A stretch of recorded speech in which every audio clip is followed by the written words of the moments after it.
happy dahil sa wakas makakain ulit ng Jollibee. So, pasok tayo at mag-order. Nalimus kong kayo yung Jollibee Spaghetti. Actually, pwede lang magluto eh. Kailan iba talaga. Iba talaga yung Jollibee.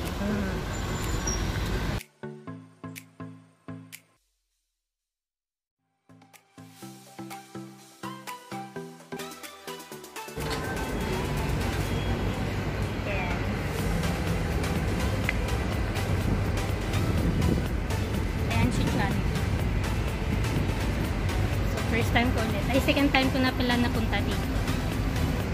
So, balik tayo ulit. Mamaya, kita tayong pulis. Damputin tayo. Din tayo. Susot natin face mask. So, uwi na tayo. At doon na natin kainin yung ating Jollibee sa bahay.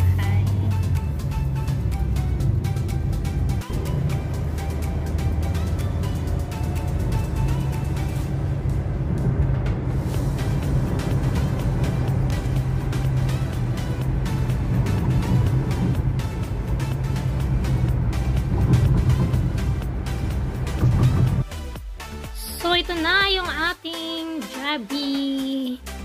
Yan. So, yun yung naka-promo kanina na kinuha natin. May Jollibee Spaghetti, may one piece fried chicken, yung ating mushroom beef something, yung ating rice, at nag-order tayo ng extra burger. Diba? Kulang tayo. So, ito yung ating pineapple juice. At yung ating sundae chocolate. Kaya parang tunaw na ata yan. Kakain na tayo at ako ay gutom na. So, parang kung sasabihin ko, maliit yun. Maliit yung mga portion. Hindi kagaya ng dati. Iwan ko ba? Parang napansin ko lang. Masyado na maliit. Kagaya yung spaghetti na yan. Parang, yan o. Baka kung nagluto ako nito, baka mas marami lang kain ko. But anyway, yan, gusto natin kumain dun sa Jollibee. Manipis na maliit. Nako.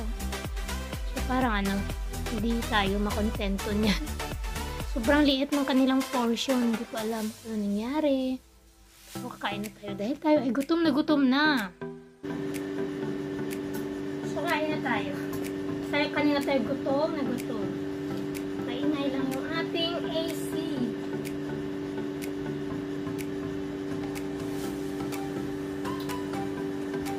So, kakainin muna natin yung ating rice. Nakakarampot.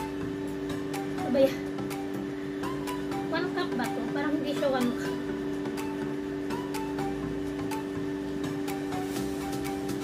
Parang hindi kasya itong mga pagkain.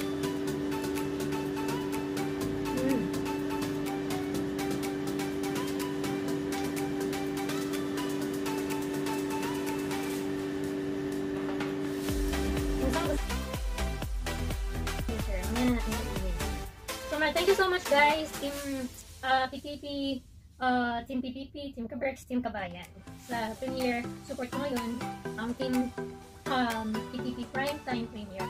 Thank you so much. Mag-ingat na lahat, lalo na sa ating mga kababayan ng mga OFW sa anong kayong sulok ng mundo. Mag-ingat lagi, mag-pray. Ito nga si Paxi. God bless everyone and loves.